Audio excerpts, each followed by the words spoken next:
Today I want to share with you guys the way that I EQ vocals, and this will really work for anything that you are EQing. Maybe it'll be more of a how to use an EQ kind of tutorial.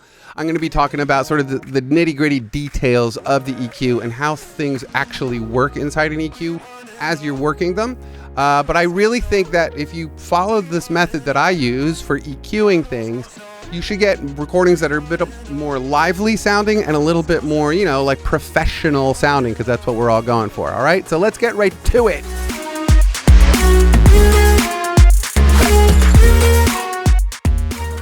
This is the EQ inside of Logic, and let's just really quickly go across the top and describe what these different things are at the top. This is very similar in GarageBand, as you know. So this is a high pass filter. If you don't know, this means that as you bring it up, everything above it will pass through that filter, but nothing below it, depending on where you set it. Here you have a shelf, and that means as I turn it up, I get sort of a shelfy looking thing, right? Next down the line is I have 4 of these, and these are bell curves. And that simply means as I turn them up and down, they kind of look like bells, right? Or an upside down bell. Okay, so we got a bunch of those. Then we have another shelf up here, and we have another cut. One thing that I really, really want you guys to start thinking about, and even maybe doing a little bit research beyond this video, doing more research, is the Q factor, because I think this is really interesting and very useful knowledge to have and very useful stuff to use while you are using your EQ, okay? So when I'm talking about the Q factor, in this case, let's say we're dealing with this blue bell curve right here. We are talking about this lower number, which is 0.2. So the rule of thumb in an EQ is 1.4, a Q factor of 1.4 equals 1 octave, right? So I'll just show you what that looks like as I do this, 1.4, okay? So there we go. So let's just set this on 2 kilohertz or 2000 hertz. Let's get there. There we go. So 2K. And as you see, the bell comes down and starts really, let's say it's hitting the line around, let's say 7,000. And then as we come down here, it's around, 500. This is 1 octave wide of frequencies that you will be dealing with in this particular band of EQ that I have chosen, which is around 2000 hertz, okay, or 2K, okay? So if you wanted to double that, it would be 0.7 on the Q factor. So I can just demonstrate that by simply rolling this down, and we'll say 1.75 is close enough, but you can see it got larger, okay? Also, if you are curious, the Q actually stands for quality. Back in the old days, the higher the Q factor, the higher the quality of the EQ, right? So if I actually turn this thing all the way up, what you see is I actually get one little specific little bell curve to deal with here, and it's a much more high quality kind of EQ, but it's not like a quality thing anymore. Back in the old days, that was just sort of the term that they used. The higher quality the EQ, the less bands it would pick up, and you could isolate certain frequencies, which was obviously very useful and still is. Okay, so let's return this to 1.4, which is what I sort of like to start with as a rule of thumb on my bell curves here. I like to use it that way. And so let's just get into a vocal track. So I'm going to close this down for a second, get us to a good point in the song. This is a song that came out a couple of weeks ago on Music Monday. This one's called From My Hands. I liked the song, sort of 80s kind of thing. I'm going to turn off my double lead, and this is the vocal we're dealing with here. And in the waves that I crave. Okay, oops, maybe I'll turn off some effects here. Let's turn off that delay. And in the waves that I crave, I can wash what my day has given me. So on full discretion, just so you know, I did use the Slate Digital stuff in the original track, but for this tutorial, I'm actually turning these EQs off, and I do have my compressor on, and it is, doing a bit. And in the waves that I crave, you can just see that I have it, sort of evening out that vocal performance, making sure that there aren't any extra loud points or extra low points, right? That's the compressor. But we're not talking about compression. We're talking about EQ. And this is, I really want you guys to try this method, because I really do think you'll get better sounding vocals out of this, okay? So what I do not like to do is subtractive EQ, okay? Meaning I don't like to come in here and start yanking things out like willy-nilly. Obviously you would do this with the analyzer on, but I really have been for the last year or so, more or less, trying to use subtractive EQing a lot less. Understanding that, if I have like a thuddy sort of low end, I might need to yank it out just a tiny bit, but that can be properly balanced by bringing up other things. You know what I mean? It's that whole, like, maybe sometimes you don't need volume, maybe you just need a better EQ, right? Like a good EQ can be as powerful as more volume is, okay? Anyway, let's just take a look at this, and I want you to look at the waveforms that are coming up, and what I want you to look for are areas where it is deficient, okay? Areas that stuff is missing in the recording, okay? So let's take a look. And in the waves that I crave, I can wash what my day has given me. Okay, so it should be relatively obvious. And in the I'll just stop it there. So we can actually see now that here is a big area of high end. And I'm using my E100S going through my HA73 from Heritage Audio. Great signal path, great little microphone. But, still, you can see that there are areas here that are missing information. So this is the kind of stuff that I've been bringing out, right? Instead of like coming down here and trying to bring these things down, all this stuff around 300, this stuff around, where is this? Around 150-ish, right? I'm not going to actually bring those out. Maybe not at all. Let's try not doing it at all, but let's try to bring up stuff, okay?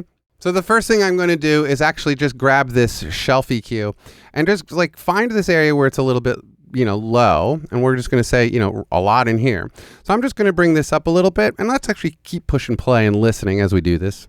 And in the waves that I crave, I can wash what my day has given me. Okay, so let's turn that off.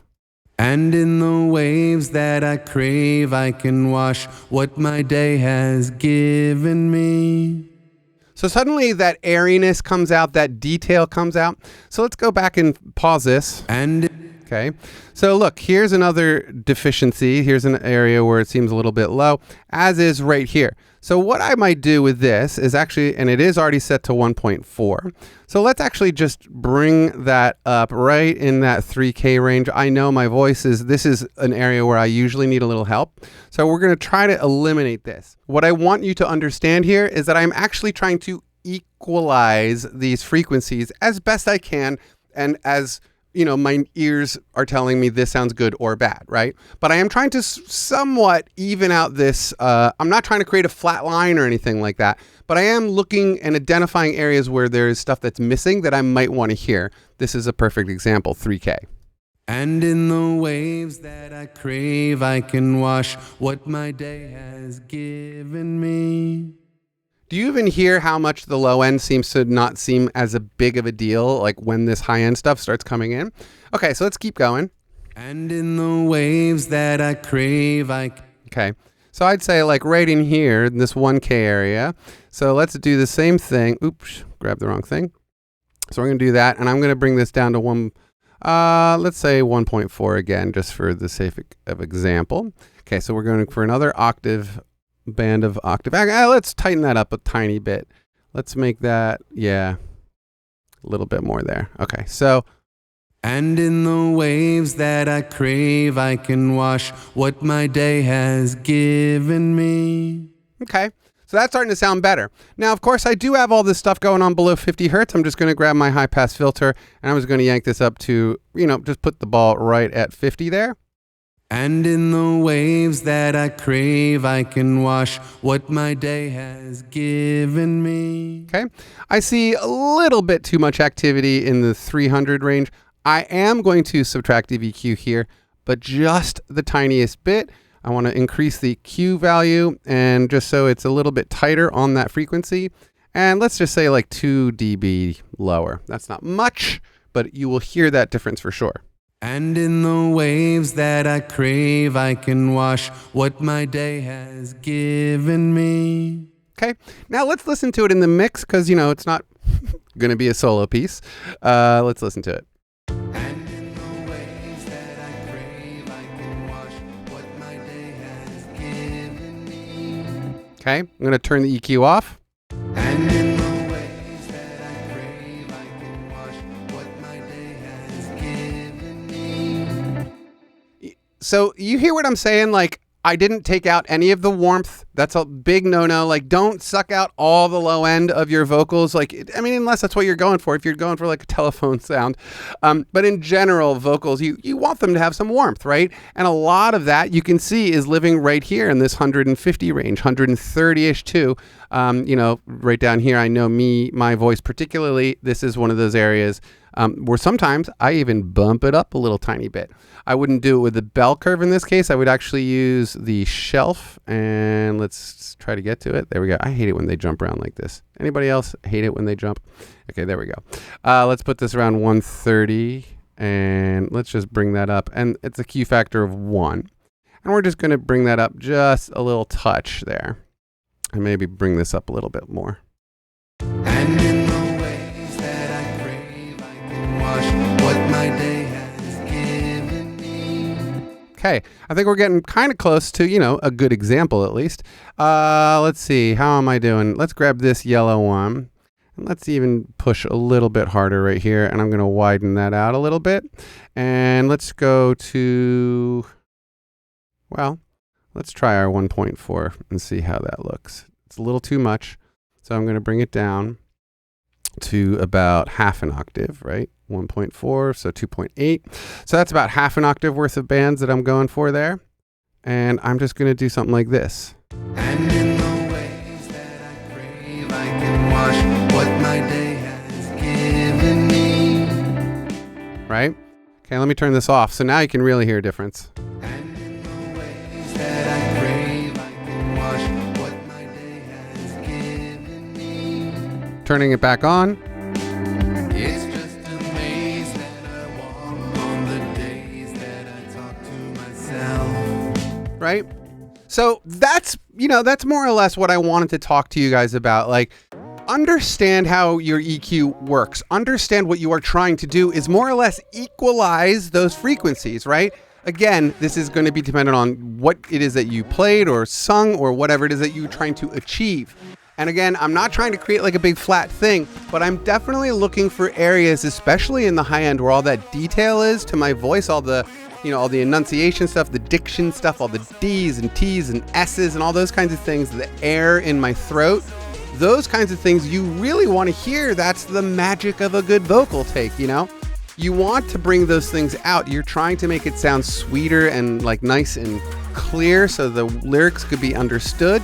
Also, you want it to sit on top of the mix a little bit so people can actually hear the vocals, right? I see a lot of people out there doing too much subtractive EQing, especially when it comes to their vocal tracks. And so if you're one of those people who just is always yanking things out and you're like, why does my vocal sound like death? They just sound dead and there's no life to them. It's because you're taking away all the fun, man. You're taking out all the good stuff. It's good to push up that good stuff. Find the areas where it might be lacking and help augment that with the EQ. Keep in mind this Q factor thing. Do more research on that if you want, because it is a fascinating thing to understand those frequencies as they work and as they work on different instruments, vocals, depending on what range you're in, what key you're in. All these different things come into play when you are actually aware of how this all works. I just sort of wanted to put it on your radar, food for thought. But in general, don't do a ton of subtractive EQing, bring things up, and hopefully your recordings just get better and better, because that's what I'm trying to help you do, because that's what I do. All right, you guys. So if you have any questions about anything, please leave a comment below. I'll be happy to answer it as fast as I can. And always such a huge thanks to my patrons over on Patreon. You guys, still the backbone of my channel, still keeping this thing afloat, and I'm very appreciative of that. And of course, all my regular subscribers and all that stuff. Hey, you guys, we're getting close to 100,000 subscribers here, so I'm very, very excited about that. It's been a long time coming. Anyway, that's it. Have an awesome day. Okay, peace and love.